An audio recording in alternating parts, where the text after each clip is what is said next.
വിളയാട്ടം എന്ന് പറയുമ്പോൾ തന്നെ നമുക്കറിയാം ഇവിടെ വന്ന് അങ്ങോട്ട് വിളയാടുക എന്നുള്ളതാണ്. ഒറ്റയ്ക്കോ അല്ലെങ്കിൽ മാക്സിമം 5 പേരോ അടങ്ങുന്ന ഒരു ഗ്രൂപ്പായിട്ടോ അവർക്ക് വരാം. അവരവരുടെ ടാലൻസ് ഇവിടെ അങ്ങോട്ട് എക്സ്പ്രസ് ചെയ്യാം. അപ്പൊ നമ്മുടെ താരവിളയാട്ടത്തിൽ ഇന്ന് ആദ്യമായിട്ട് എത്തുന്ന ആരാണെന്ന് നോക്കാം. നമുക്ക് വെൽക്കം ചെയ്യാം അരുൺ ഗിന്നസ്.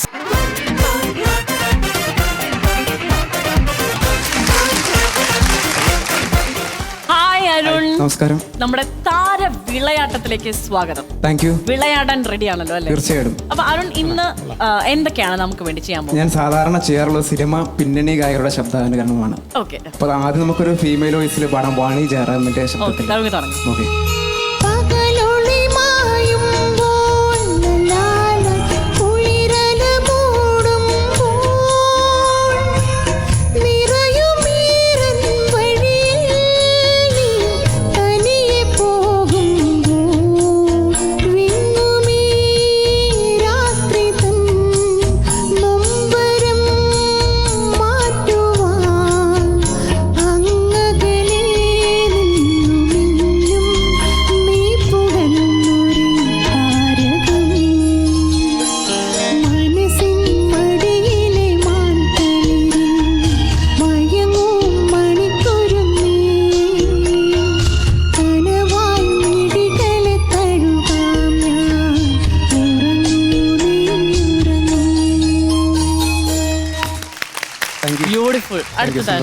അടുത്ത് ഇനി ഒരു ഓൾഡ് പാട്ടാണ്. അടുത്ത് നമ്മുടെ ജാസി ഗിഫ്റ്റിന്റെ ശബ്ദം കേൾക്കാത്ത ദൂരത്തു കേൾക്കാൻ കൊതിപ്പിച്ചു കൊഞ്ചാതെ കൊഞ്ചിന്ന് മെല്ലെ മെല്ലെ കാണാതിരുന്നപ്പോൾ മൈയോട് ചേർത്തന്റെ കവിളത്തു കുറിയിട്ടു മെല്ലെ മെല്ലെ മുത്തായ മുത്തിന്റെ പണിമുത്തെന്ന് മുട്ടിക്കുറിച്ചു നീ പരുവാക്കുകൾ കാണായ കാണാത്ത കേട്ടെങ്കിലും ഇത് നാടാകെ പാട്ടാകും ചൊല്ലുമല്ലേ നിന്റെ മിഴിമുന കൊണ്ടെന്റെ നെഞ്ചിലൊരു ബല്ലെ ബല്ലെ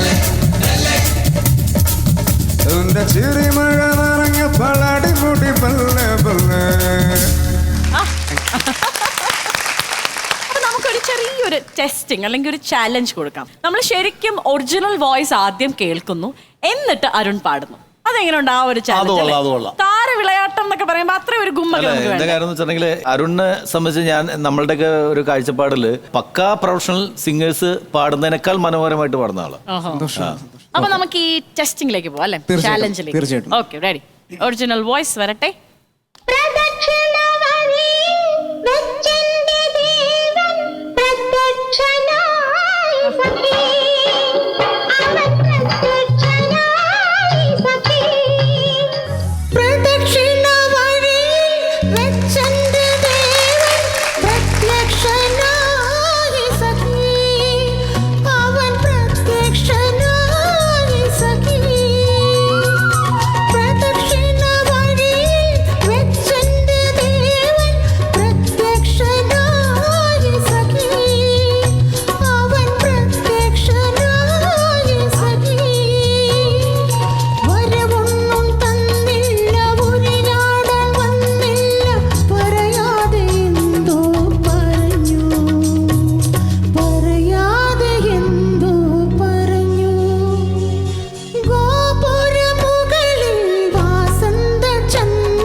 എൻ്റെ ജീവിതത്തിൽ എസ് ജാനകി അമ്മയുടെ വിട്ട് അതേമാതിരി വോയിസ് ഉള്ളത് ദലീമയുടെ പാട്ടാണ്. അല്ല, ഇദ്ദേഹത്തിന്റെ പാട്ട് എവിടെ കേട്ടോടെ അവര് പാട്ട് കൃതി MLA ആയിട്ട് പോയി. അതിഗംഭീരമായിരുന്നു. നമുക്ക് വിനീത് ശ്രീനിവാസൻ എന്ന ചലഞ്ച് അദ്ദേഹത്തിന്റെ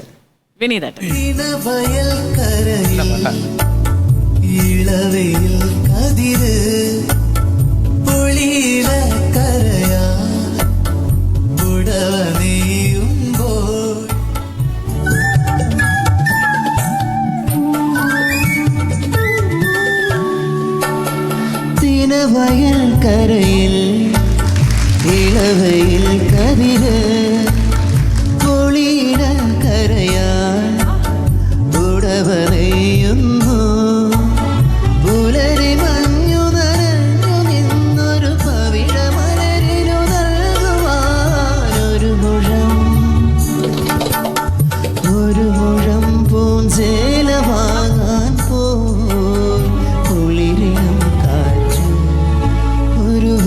വാക്കുമിണ്ടാതെ ഒരു നോക്കു കാണാതെ കാട്ടുചെമ്പക ചോട്ടിൽ നിന്ന് കാറ്റിരങ്ങു പോയി പൂങ്കാറ്റിരങ്ങു പോയി.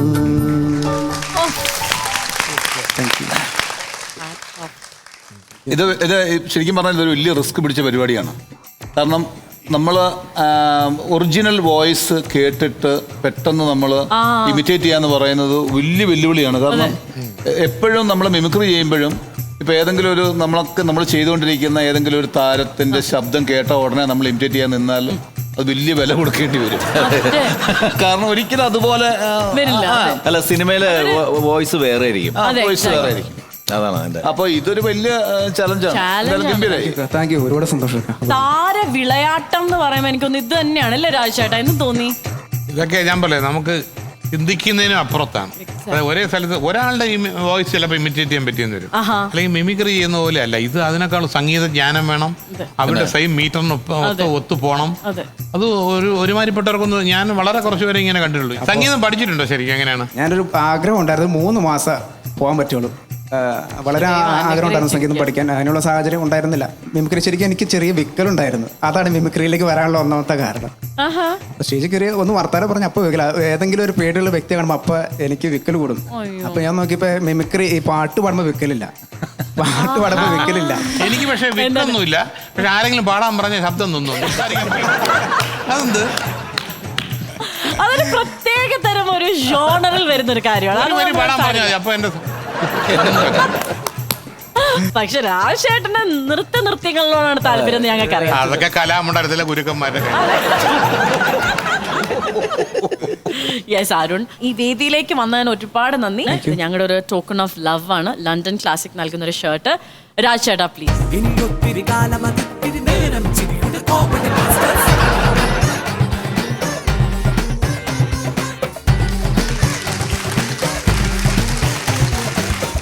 യെസ്, അപ്പോൾ Arun thank you so much.